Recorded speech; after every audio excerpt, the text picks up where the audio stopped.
A very good afternoon, everyone. Without further ado, we'll be moving on to the next panel. The topic discussion is about your app in consumer device, mobile threat defense. So, I would like to invite the moderator for the session, Mr. Krishnan Nair, Director, Delivery Transformation at UST Global. So, the stage is all yours. So, thank you.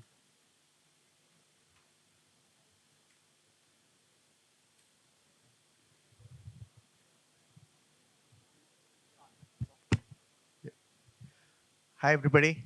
First of all, thank you, DSCI, for giving us the opportunity and for me personally to be the moderator of the session.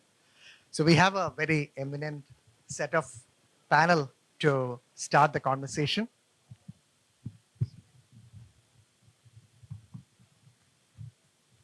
So we'll start with inviting the panel. We have Sage Subramaniam from JP Morgan Chase. Sage, if you could come on stage.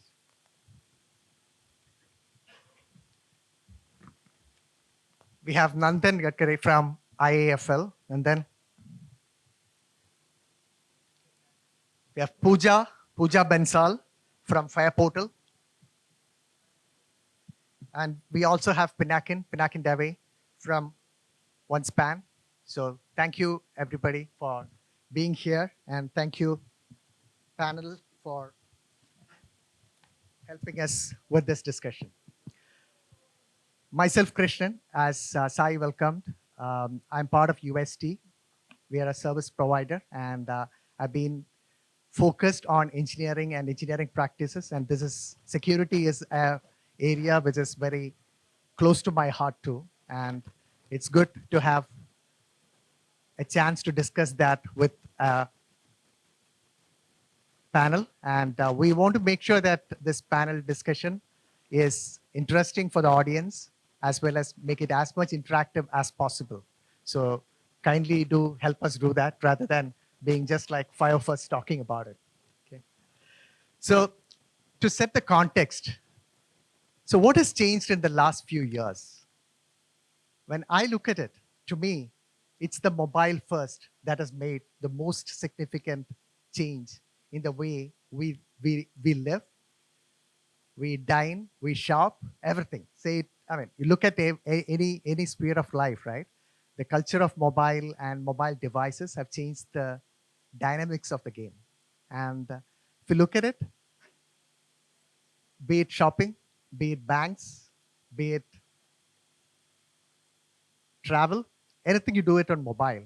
And 60 to 70 percentage of e-commerce transactions are happening right now in mobile-enabled devices.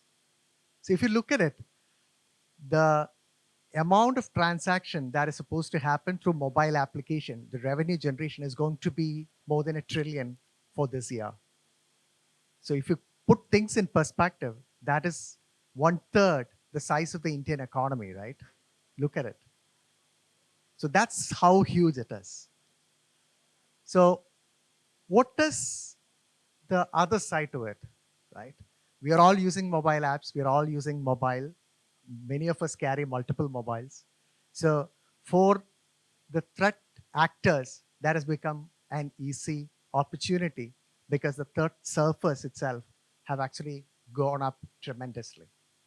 So it's up to all of us, the organizations, as well as the app creators, in order to ensure that the opportunity is utilized well in a safe and secure manner.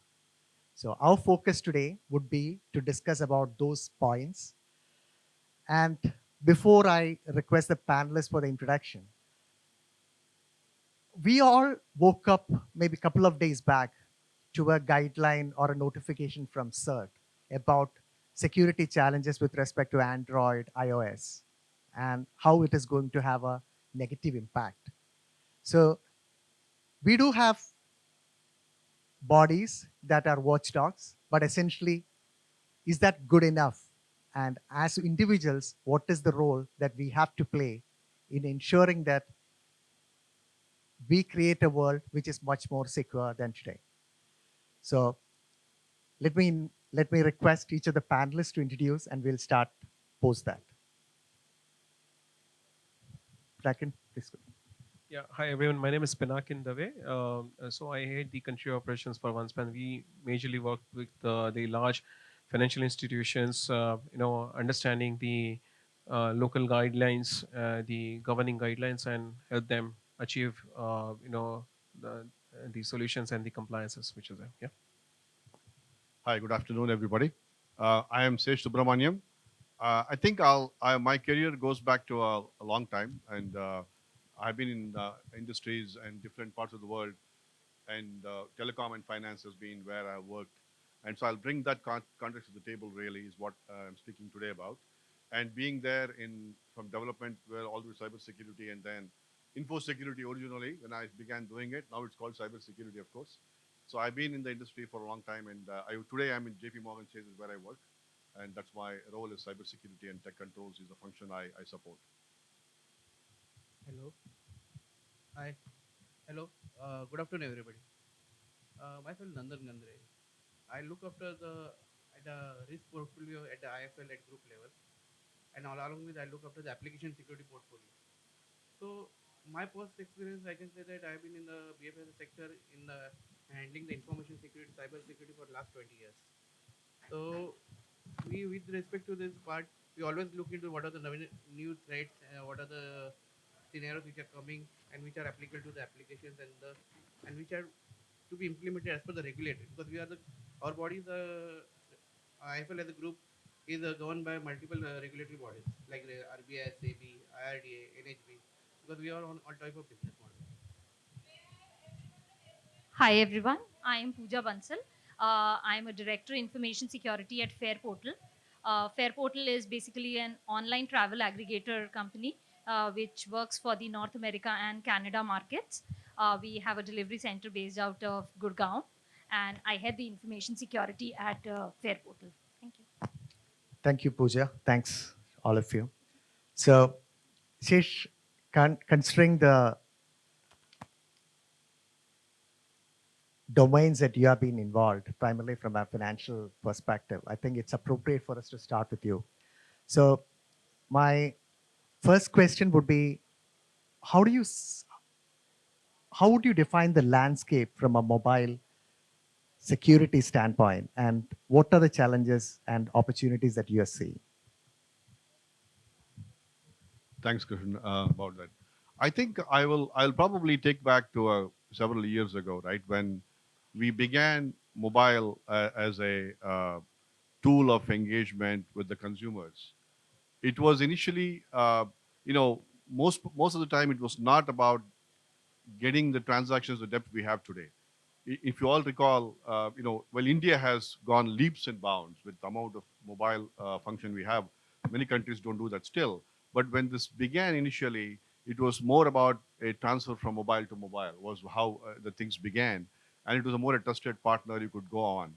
But I think the way it's happened today, if you look at your mobile device, and I think this is a small story for me to tell is several years ago when I was traveling from Mysore I'm from Bangalore, by the way, to Mysore from Bangalore, I stopped on the wayside to buy guavas, and it was 240 rupees, and I didn't have cash. And the guy said, "You have Paytm." And I didn't know Paytm was existing then because I was not in India at the time. I was abroad, and I'd come for a vacation, and I didn't know what Paytm was. And the guy on the street side asked me to pay by Paytm. And the first time I realized that there was a app like that is where I realized how powerful the mobile payment was. And to me, the background goes back to that. The mobile payment is the future. I think we pay today for everything, and I'm sweating because of the lights, but it's okay. I'm not scared about you guys, but so I think the mobile payment space has become so ubiquitous that without a phone we can't survive. You can walk without a wallet, but you can't walk without a phone is what we have come up to. And the interesting part to me is that the kind of people using the mobile services ranges from people like here in the room to the guava seller on the road who may not know what security is in the context of how we operate. It's more about ease of use for him than anything else. So that is probably the crux of the conversation to me is the ease of use has made that important responsibility for the solution providers to make that as secure as possible. So therefore, to look at that context, there are two parts of the conversation in my head. And one of them is there is the application development space that needs to make sure they do everything possible in their might, not knowing what device the end user is going to be using, whether it's an Android, iOS, or a Windows, most probably, but make sure that their development life cycle, again, it's not just mobile security, it's integrated security of the organization and how they operate from a policy perspective all the way to coding, development, testing, etc. So to me, that's the first part. The application that's being provided on the device needs to make sure all of the areas of controls are looked into, and therefore things like hardening, secure coding, making sure the reverse engineering of a code by a hacker isn't allowed as easily as possible. Not that it won't happen, but the more difficult you make it. You hear this in every conference. I'll say it also so it becomes complete. It's not how many times you prevent something happening. It's the one time you don't prevent or you can't control. That's when you make headline news. So therefore, given that I think every institution providing the application needs to have a defined framework from a security perspective, and the continuous testing is probably an important thing, because if you look at the threat matrix that's going around, it changes almost every single day, and therefore it's an important factor. Is one part of the equation is the provider of the application taking into account who's the user, and to consider the user as a guava seller level as well, not just think about it as people who know enough stuff is one thing. On the other side is the actual user, the guava seller, as well as people like all of us here. We need to be accountable, responsible to the device we use. And that, I think, in a big part, is a lot of education and training, because many people don't understand that they have to keep their OS up to date. They need to have their device in a level where it's. So a very simple thing I've seen is 34% of the hacks happening in the mobile world in India is apparently from screen not being locked. It's a very simple thing, but most people don't lock the screen because it's easy for them not to do that. So I think these two are my starting points. And from a application perspective, I think you can go into any number of controls irrespective of it, but a continuous testing, making sure there are various tools now. As the code is being developed, so secure by design, secure by start is going to be the mantra that every application developer has to use. And therefore, when they launch it into the production, you have the opportunity of fixing issues better if you're by design starting it to do it well, rather than put it out to the market, because the word speed to market sometimes is an oxymoron. You have to be speed to market, but you also have to be secure to the market is an important thing. So that to me are probably two fundamental things. And today in the world of cloud engagement, we hear the word shared responsibility as a very common term everywhere. To me, the same applies in mobile as well. It's a shared responsibility of the provider of the solution and the user. And in between comes the telecommunication providers, the Wi-Fi engagement, and all those multiple factors. So I think shared responsibility in this case is a little more than just two partners. It's probably the ecosystem is where I think that's my starting point. Hopefully that will take it forward. Thank you, Shesh. So if you look at it, right, we have all these challenges, we have all these opportunities as well. And at the same time, look at it, security can never be an afterthought. It has to be something that has to be ingrained into the system. So even after doing all these, we do have multiple threat actors utilizing some unknown challenges in order to get to all these or create all these problems. So Pinakin, would you like to add something related to, let's say, what are the kind of vulnerabilities and the kind of threats that you are seeing with respect to the mobile world? Sure. So Sesh rightly mentioned, that there are two sides of the one single coin. Is there the organization responsibility and the consumer behavior? But let's accept the fact that why we create mobile application is basically to enable the business, which means to give the user convenience. That's very important. If let's accept the fact that if any of us are we're finding doing a business on a very tedious operational mobile application, we will get away from it. We will not get into it, right? So we need a ease of operation. That's very important. Having said that, the mobile application is the organization's property. It can be bank, insurance company, investment company, anyone. However, the environment which reside onto is not under their control. Let's accept the fact, because had that been under the control, it can be B2E or B2B scenario. where you can have MDM kind of solution, right? You can control that. But here in this situation, you do not have a visibility of the end user device. Where is he going to install? How is he going to use that device? Okay, so that's where it can be Android, iOS. Androids are updated, not updated phones, connecting to the free Wi-Fi, unsafe networks, downloading some gamewares, malwares. Their kids are playing the game on the same device where you are doing a banking. There used to be days where our parents used to keep the passbook of the bank in a locker, and today a passbook is nothing but a mobile banking app. But are we keeping that safe? Answer is no, because the thing is, on the same phone, someone is accessing the WhatsApp, clicking on the link, unknown link, and having so much of such threatful environment which is there. So now in this scenario, question arises that how do we keep our application safe even in a hostile environment? That's very important, and not stopping the services to the genuine user, and not penalizing the genuine user. That's very, very important, which is there are a lot of different kind of threats are there, and I'm sure one of few of my colleagues will go in detail on those. But to give you an idea, everyone is talking about someone receiving a WhatsApp message saying that some APK you download, bank APK, and then you get an access to the application. So, and then your money is wiped out. This is nothing but hooking, or the man in the middle attack. That's something which is happening, which user even doesn't come to know about it. So there are a lot of other such threats are there available, and then we all need to think little in advance, or probably at least we need to think at par with the fraudsters. That's very important. Yeah. Thanks, Paragin. So I hear the man in the middle attack, but again, there would be much more than that, right? So Nandan, would you like to talk a bit more detail on what are the threat vectors and how would you see that? Yeah, thanks, Krish.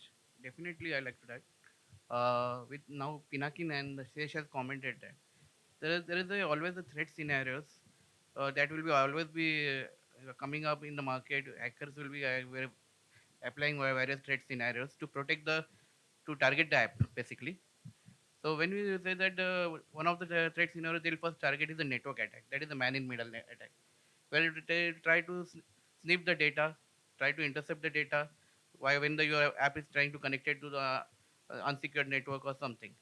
Another attack might be they will be doing is sending a link, which Pinakin told that, and people download the app. But this is known as the re-engineering and the repackaging of the app, where the app is downloaded from the not a valid source, but download from unknown sources, and which is not getting validated. And ultimate goal is that the victim money is washed out. Third is that application hooking, like look-alike applications are there, where the hacker disguises the application and you download in time of game or something, and he tried to attack your application, which is a legitimate application which is running, and try to get the data. This is a runtime application attack which is performed on it. When also we can say device escalation attack, where as the app which is installed is on the consumer device, which is not under our control. So when you talk about consumer, so what happens if it device is installed on the rooted device, where the already the hacker or victim machine is already having the privilege IDs. So what will happen because of the privilege usage or privileges access he has, they will attack the application, and they will able to do the access the data inside the application directory also. So you should also think about the device escalation attack part.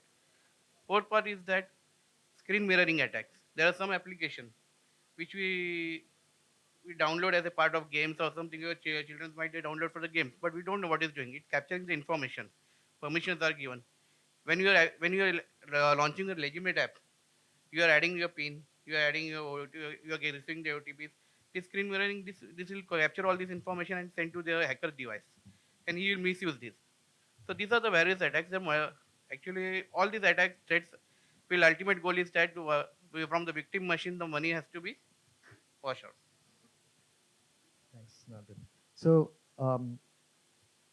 Pooja, if I may ask you, you have been part of many large-scale cyber transformation initiatives, and I know your company also works on in the travel industry with applications. So if you were to certify and say, okay, I have an app that can go out and with maybe at least 99% certainty, like Shay said, we can never say it's 100%. What are the things that you would essentially do as a check before you sign that out? Yeah.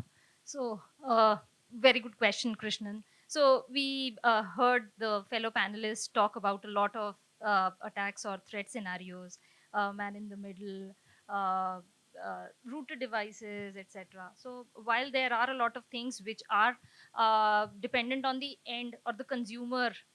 However, from an organization standpoint, when we are developing applications and are releasing that to the consumers, it is in our best interest that we do, in the best possible manner, develop and release a secure app.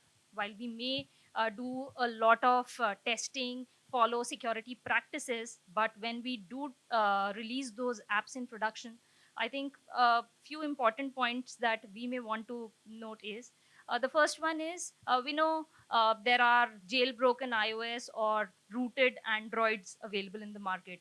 So typically, these devices lack the capability, the security built-in controls that the manufacturers have built in into the devices. So those are lacking, and hence it becomes very easy for the attackers to access data or share data using these kind of devices. So the applications that the organizations develop, they must have the ability to identify that the application is being installed on a rooted or a jailbroken device, and maybe in some way be able to respond to that situation, maybe in the way of restricting the installation of the app if business permits.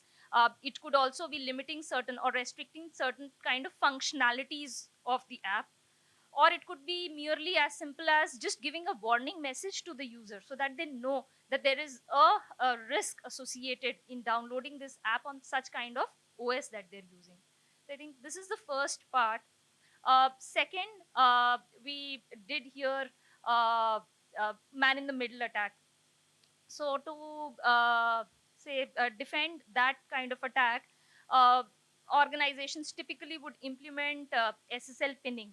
So that gives a legitimate way of identifying or having a safer communication between the server and the application. So in addition to that one layer of validation where the SSL certificate is being verified, it gives another validation in place, because that certificate which has been embedded in the application, only that can be, then the communication happens with that.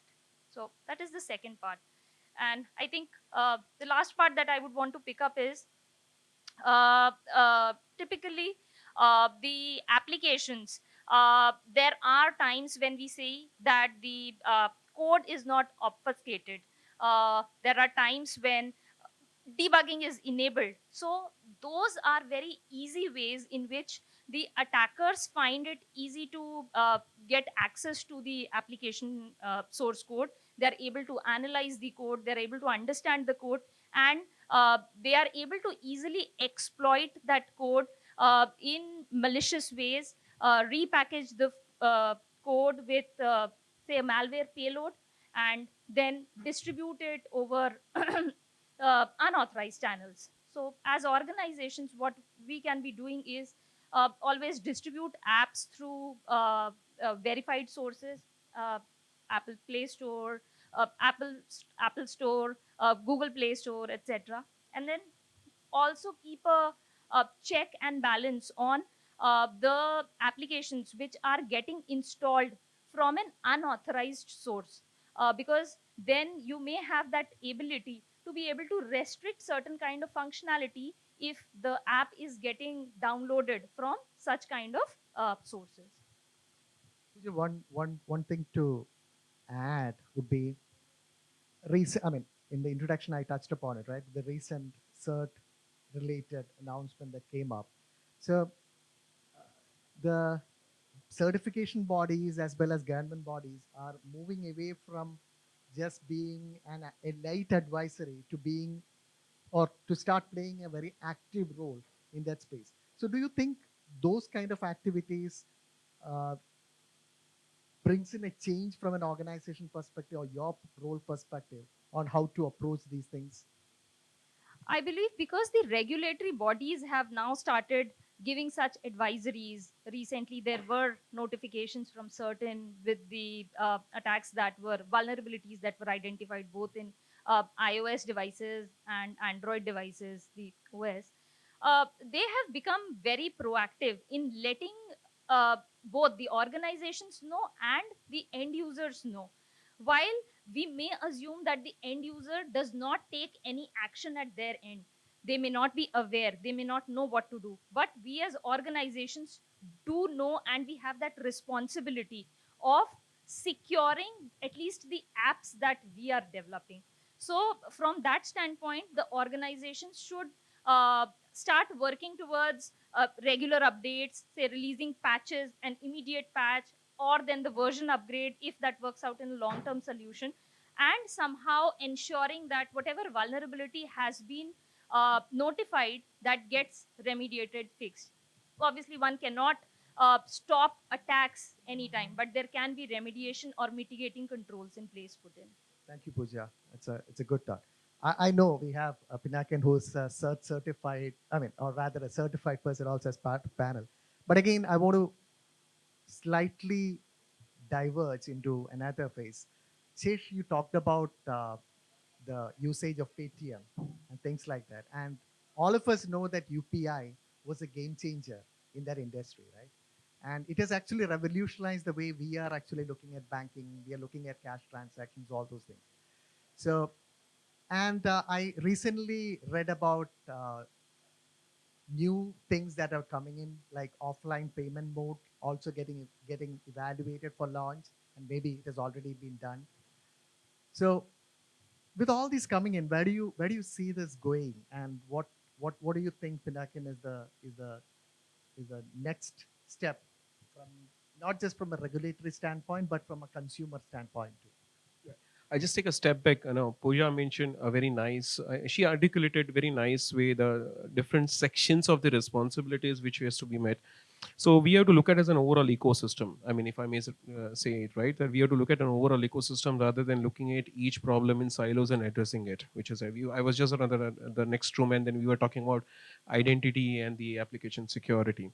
So we have to look at everything in an ecosystem perspective, because wherever you're generating the identity proofing, it has to be in a safe and secure environment. Then only you generate, and then it need to share the intelligence which is there. Having said that, you mentioned about the offline payments. It's actually the similar thing which is there. So there are regulatory bodies. They are trying to bring the newer ways of convenience of payments which is there. One of them could be the offline payments which is there, where you just do the peer-to-peer transaction where there is no network available. Okay, here in this situation also, your application or your infrastructure should remain such safe and secure, so that your consumers money remains safe, no one can steal it. Just imagine a situation that your application is safe and secure, but provided it is continuously communicating to the server, it's checking the signatures, and getting the update saying that is there any kind of a routing happening, is there any kind of hooking happening through the malwares or whatever it is there.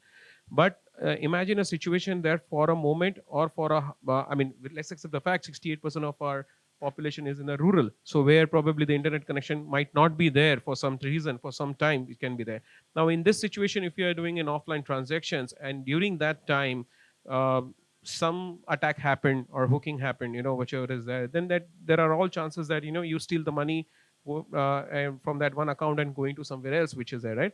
So your application should be self-sufficient to secure. It should be hardened in such a way that even if it is an offline mode, it should be securing self-sufficient way. That's very, very important. So that includes, as Pooja mentioned, that at the development stage itself, only those static security features should be there.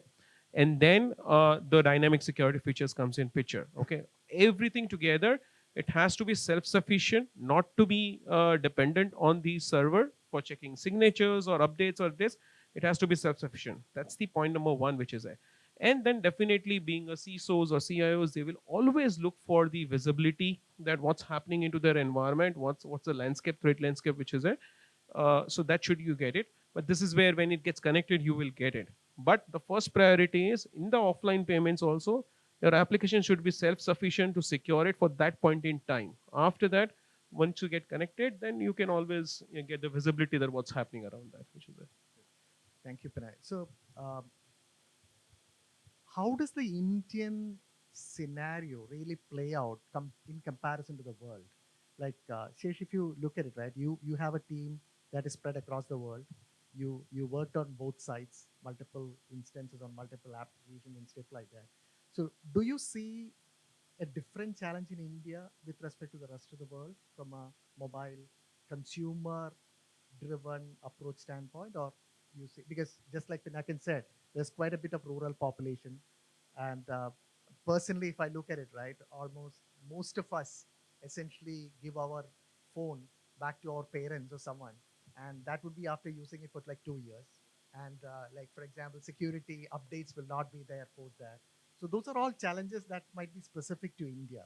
I mean, I'm just making an assumption. Would you like to elaborate anything around that? I'll just share my thoughts also on the similar thing, right? I made a comment to somebody yesterday that if you go to the US context, a mother's maiden name is a very unique information that most people would not know as a security, as a credit card, security parameter. Everybody in my family and my friends know my mother's maiden name in India, right? We all know, everybody in India knows the maiden name of the mother. It's not like a secret information. In the US, people have a context of a maiden name versus a married name, whereas in an Indian context, there's not a context like that. So if you just take those very structural socioeconomic views itself, right? I'm sure most of our friends in our circle of friends know our mother's names. And we also have a happy birthday event we do as well. And so the two information is somewhere already known to us if you take that as a context. So to me, it is not about, that's where I think lies the fact that what Pinakan was saying as well as what Pooja was saying, right? The application that's developed has to take into account the fact that a loss there is not just a loss to the consumer. It's a loss to the company. It's a reputational loss. I mean, imagine a company having a user's data being taken away. I think that is the foresight that I would expect, and most of the organizations do that today. It depends on the maturity of how the development life cycle is there and so on. But from the context of the usage, I think the challenge already mentioned about the fact that we have users who may not be as security conscious, number one. Number two is the language itself. Like if you go and give them I don't know how many people really care when you send a message saying, please do not share your information with XYZ, right? There is a constant, just yesterday, and a colleague of mine is here in the audience, he will watch for it, that one of our colleagues got a call from FedEx, the new scam happening especially in Bangalore now about the FedEx package delivery, calling out that you are having international delivery package to you that's got some illegal stuff. Please give me immediately, else you'll be jailed or whatever.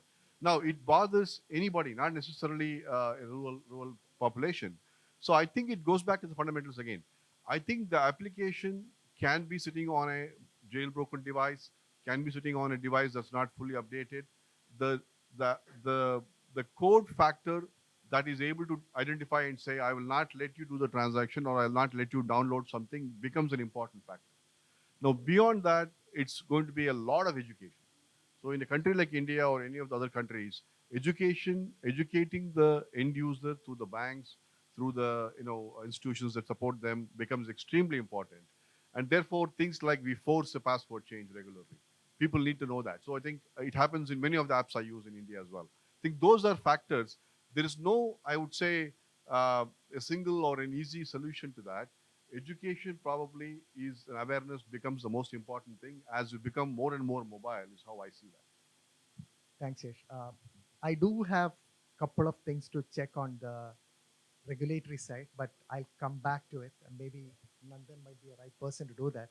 So before we run out of time, I want to ensure that it is a very it is not a one-way talk, but rather it's more of a discussion with the audience also involved.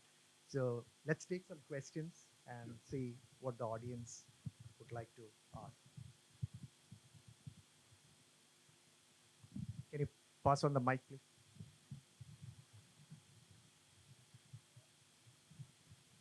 These mobile apps, right now it is left to a service provider, let's say XYZ. He is developing the app as per his concept and thinking that it is a safe, secure application. Why can't there be a government nominated body which says, okay, any application which is going in the environment should be certified by that, and then only it goes to the customer? That is first point. Second, we all carry mobile phones. Do we have any means to know, is there any malware sitting in this? I really don't know. Probably on the PC and the laptop you have some antivirus, you can do some scanning. Over here, nothing. I'm carrying this logic bomb and maybe malware there and it is already doing. So these are the two pertinent questions about mobile apps. Great question. I think, Nandan, would you like to start off on this? I know Pinakin will have additional points. To answer your first question, CERTIN has came with the application security framework guidelines lately. They are enforcing that, they are taking asking us all to take cover of it. With respect to other regulatories, as you said, RBI also doing the device binding initially. Already there's a guidelines related to device binding check, SIM card block binding check also is there for the payment related apps and everything. For other apps, while we deal with other regulators, SEBI also. SEBI is also coming up with the various regulatory guidelines with respect to the mobile device. In the cybersecurity, the resilience framework, they are coming up. They are saying that first check should be that there should be app should be able to detect it is emulator or it's emulator or it is jailbroken or rooted device. It should not be allowed to install on the rooted or virtual device at all. First part, because hackers will have use this device for to do the attack. Second part, they also looking saying that they should be having should also look like VPN layer software are in the device present or not to identify whether any unsecure network is using this VPN software to communicate the data or something.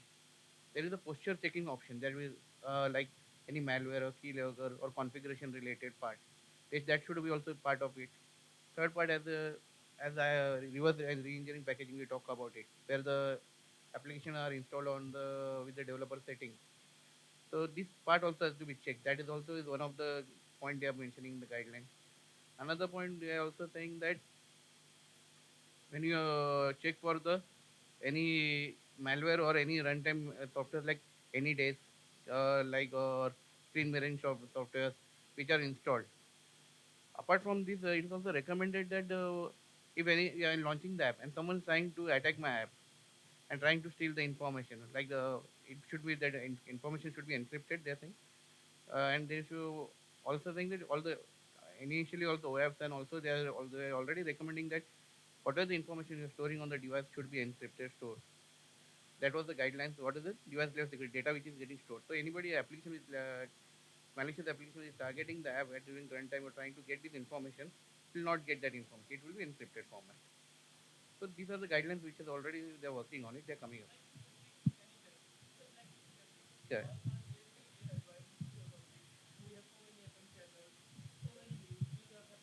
I And then I can take that. Okay. Just wanted to answer on that second part, which will probably answer this one also. First of all, AnyDesk is not a blacklisted application. AnyDesk can be used for the good purpose also. So this is a remote. These are the remote sharing apps. The category is remote sharing app. Remote sharing app, the fraud can happen with your teams also. The fraud can happen with any other remote sharing app also. What Nandan mentioned is correctly right, that these are the attacks which are there. Now, since you asked a question saying that why can't we just detect the malware on your device and probably it solves the problem. However, this contradicts with your data protection law. I cannot touch your device. Okay, I can secure my application, but I cannot touch your device because there can be certain confidential information in your device can be there, and you might be using it in your own way, which is there. Okay, so I don't want to interfere with your user experience. However, when you are using IIFL app or XYZ bank app or any other app, which JPMC app or whatever the other app you are using it, the the regulatory bodies have come out with a guideline saying that those particular apps supposed to meet those regulatory guidelines, which will ensure that any such threat prevailing into your device should not interfere into the user journey. For example, Nandan mentioned saying that the hooking or the remote sharing, which is there, right? So if you are using their app, and all of a sudden, if there is any, someone is trying to take a remote control of your app, the screen will go blank. No one will be able to read it remotely. Okay, that the what is happening onto your application. The fraud happens is like someone will say, sir, download the AnyDesk app and give us an access. You just type the user ID password, don't give it to us. But fraudster is reading that, the keystrokes. But here, if the screen goes blank or it blocks, then in that case, the fraud stops there. So like such, the regulatory guidelines are there. And I'm telling you one thing is regulators in India are doing a fantastic job. I'm telling you, the way they are doing a job, probably I feel that, no one else in the other world is doing this. The regulators in India are doing it. The RBI is coming out with their guidelines. SEBI is coming out with their guidelines. Certain has already come out with all the informations and all are there, which is there. So as Sesh mentioned, there is a responsibility on a corporate side to implement those guidelines and safe and secure app. And then the other side is user behavior also, which definitely comes in picture. But let's accept the fact not every user is educated. They might be clicking by mistake on the link on the WhatsApp, or they might be fished for something else which is there. That's where those application security solutions are coming in picture. Those are shielding the application and recognizing that something is going wrong. Stop. That's how it is there. Right, Nandan? I mean, Yeah, this correct. right? So what Pinakin also highlight here, there's a technology in the ecosystem which will help to shield the app, which will ensure that these apps are protected and are, are following these guidelines, are helping the app to follow these guidelines to get it implemented. Yeah, even Sesh mentioned a very important point. So not only on the application side, on the server side also, like PCI DSS guidelines and the couple of other guidelines which are there.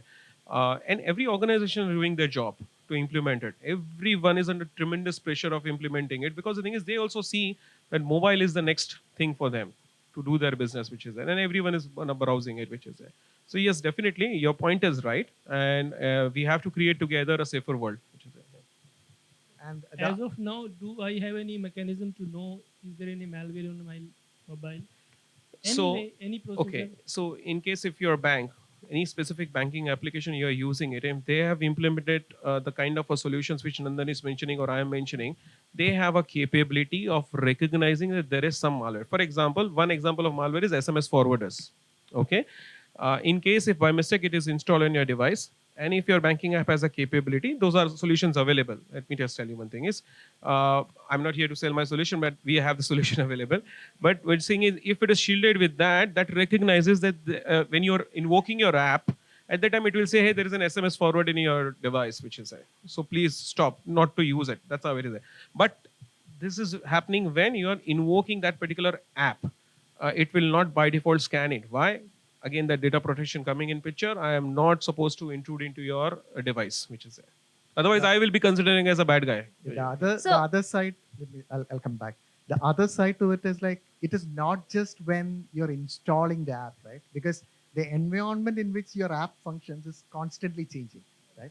So today it might be safe. 1 week down the line, something else we might have installed something else, and the app environment might have become unsafe. So it is not just at the time of installation, but it has to be a constant Runtime. journey all through the runtime, Runtime. through the journey. That is how I would look at it. I'll come back. Maybe Pooja have. Yeah, maybe just to add there, Pinakin talked about from a organization standpoint. To answer your question, yes, there is a way. You have the ability as an end user to install an antivirus, anti-malware solution on your device and get that visibility. But the challenge is, if you look at it, right? I mean, as Indian consumers, one of the key things is like, we might not end up getting a licensed malware solution. Exactly. Those That's are how the it is. things Yeah. that we would want to change. So I mean, Because paying 1,000 rupees in order to get a year's license of a I think that mindset is changing. it now. is changing We rapidly. don't but mind now. Yes. yeah, right. But again, that's the challenge that we see in the marketplace right now. agree. But agree. probably we are converging to a scenario wherein individual would have two mobiles, one for doing these SBI transaction, RBI transaction, context transaction, another for WhatsApp and all. Yeah, there you go. What Right. Shesh is saying, the same thing. He started with a session, the same thing, which is there. Yeah. this phone I have doesn't do financial transaction, other one does. I think the most important thing is when we give it to our kids. I think that's a. I think my advice in another event I had was when somebody asked me, I said, please spend 50,000 rupees and buy a separate phone and keep it only with you, not with anybody else, because anyone who can fix it up, download the Temple Run or whatever game and comes with another attached, adware with that.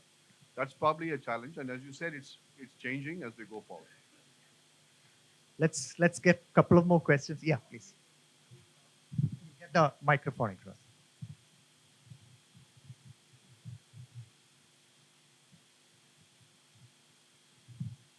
I think, okay, I'm audible. Yes. Okay, this is Manikam from Verizon. So I think probably to build on the same dialogue, right, on the mobile space, it is completely inevitable that, okay, we have to live in the mobile space. But are we really looking at, okay, I just wanted to double check and validate your statement of, regulators are doing a fantastic job in the mobile space. I think we need to challenge back, okay, in that space, because we are completely biased. Okay, so when as a service provider, okay, whatever I'm doing on the mobile application, I'm just putting it onto the Play Store or an App Store. But App Store, there are stricter controls, whereas Play Store is not, right? What is the role of regulator there? What is the role of the service provider there? And what regulators are really doing at the consumer side of it? Because the mobile application ecosystem is not limited to the service provider alone. Okay, it is extended to the consumer. Unless the consumer start utilizing that in an effective manner without having a breach or any other technological gap, regulator have to really play a little more role there to make this ecosystem really safe and secure. That's what I think. Yeah. So I agree what you're saying is, but there is always a scope for improvement. You completely said it right. There is always a scope for improvement, but let's accept the fact it's a cat and mouse game, right? So the new solutions will keep coming in. New threats will also come coming in. So I was actually talking the just half an hour before that. So we need to start thinking the reverse way. How the fraudsters are thinking. That's what I just said recently also. If not in advance, at least at par with the fraudsters, we need to think that how what kind of threats will be there. I mean, we are definitely, as you said, there is a scope for regulator to implement the regulations. But today there are very simple regulations are being implemented, and Sesh mentioned that as a consumer we have a responsibility to look at it. For example, how many of us are checking who is the certificate owner or a app owner while downloading the application? No one sees whether that is an original app or not. For example, XYZ Bank app. Okay, I'm just downloading, I'm just looking at the logo name and just downloading it. I'm not even bothered to see that whether that is owned by that organization or it is some third party app which is there, which is similar looking app which is there, right? So yes, as you said, there is a definitely scope for all the improvements which are there. But I'm just trying to say that at least at this level, because I have been actually we are a global company and we have been interacting with all the large regulators across the globe, which is there. The kind of innovations our regulators are bringing in, again, I would like to say, compared to the others, I mean, Sesh might can second me on that. I mean, they are definitely working in advance. That's what I can say.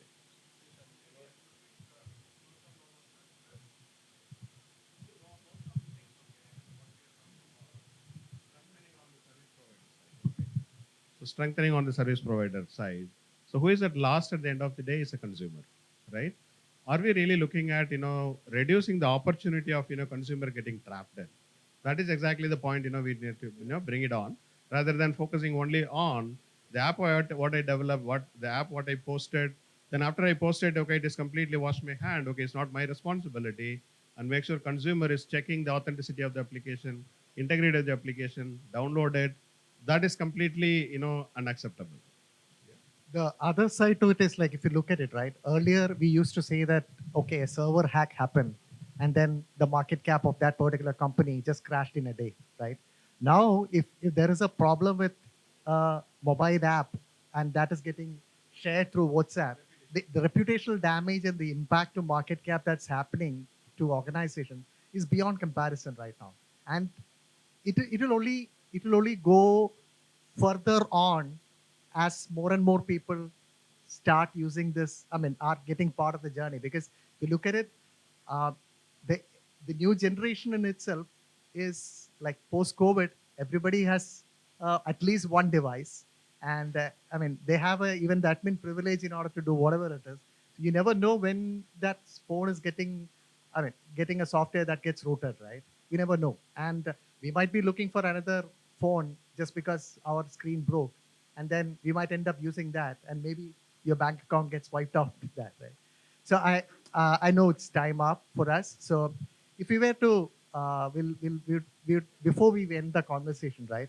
So maybe I wanted to ask a rapid fire round two, but again, since time is up, if you were to give one advice, Ujay, I've been quiet for some time, to the group, Krishnan, what would it be?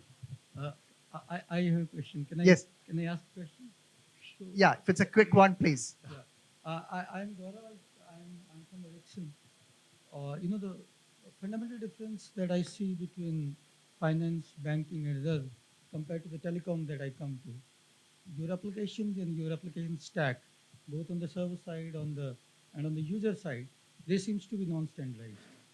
So if the panel has a view that, is there a standardization that should happen in building the stack both on the server side as well as on the user side? See, at least on the telecom side, what we say, you harden your system and you can be happy for your life.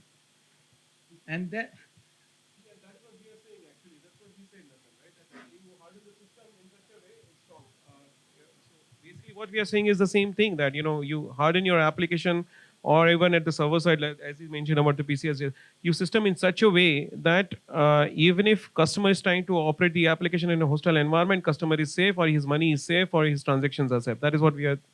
I think we are on the same page. We are saying. second, the follow-up Yeah. question to that is, at least the fraud detection, there are location updates, fraud detection that we do in telecom. For example, from your phone, I have a equipment identifier database. I can look at it if you're trying to make a call at 5 o'clock here in Delhi and 5:05 in Bangalore. I can detect a fraud that you are trying to, a phone cannot travel Agree. fast. So is there a thinking from the CERT panel or the industry that do you want to do an interdisciplinary research to make the user experience better? I mean, I'll come to That- say it. that's My right. personal opinion is that it do exist in some form. Like Okay. even if you look at it, right? I'll state my example primarily. I ended up selecting few of the things from one of the shops. Okay, and I said, let me go to the next shop and come back. I went to the next shop, selected the rest of the dress materials, and in 10 minutes time, I went to the other one and swiped the card, right? And from a financial transaction standpoint, Citibank actually fraud detection system gave me a call saying like, hey, you know what? Yeah. This transaction happened in both the places using our card and app as in a synchronous mode. So we see that there is a potential problem that have happened. Are you the same? Are you the person who used it at both places? We want to make sure that. Okay. So it is happening, but if it is happening for all the cases, all the apps, and such a, I mean, in across the board, maybe that things might have to change. So to add this point, in the same scenario, the regulators what they are putting the thing, the SIM card binding or device binding has to be there when you are launching the app. There's one of the controls so that they will able to understand the mechanism whether it was done from the one machine or another device, so that to prevent the type of frauds or they should get this information, they will able to take the actions. These are one of the point also they are coming up with that. So I think rather Yeah. than Sai forcing us, let's actually start. I'm really So, sorry to cut you guys off. Yeah, but, Pooja, do you have any one last advice for the team? Yeah, Short, maybe quick I'll one. quickly sum up. So it is a threefold approach. The regulators are doing their job from an organization standpoint. We need to implement controls from an application perspective so that they are secure and are able to address the upcoming address the threat landscape that we have. And from a user consumer standpoint as well, we need to stay aware, stay updated, and follow the best security practices that are available today. Thank you, Pooja. So before we wind up, Shesh. I'll just say one thing as a consumer, right? I'm not talking about a bank or regulator. Don't put your real name, real date of birth on Facebook. Put a short name and a fake date of birth, because the moment you give out your information that's available to everybody, you've given out your credentials. Anybody can call and talk about it. So none of my Facebook or any of my public social accounts have my real full name or doesn't have my date of birth immediately real. Honestly, is one thing I advise to everybody. Secondly, the device that you do your transactions, keep it with you only. Don't buy a gift or don't travel somewhere. Buy a phone and keep that with you secure all the time. Is my only three advice. Thank you. That's Sage Subramaniam for you. So thank you, team, for making it very interactive. And on behalf of the panel, I want to thank all of you for making it interactive, and especially Sai for starting off the audience question round. There's always a challenge to get the first person to ask the question. So thank you for doing that. So So thank back to you, you, Sai. panelists, and I'm really sorry to cut this short, but we would like you guys to accept our token of appreciation from DSCI and pose for a photograph, and we will be done.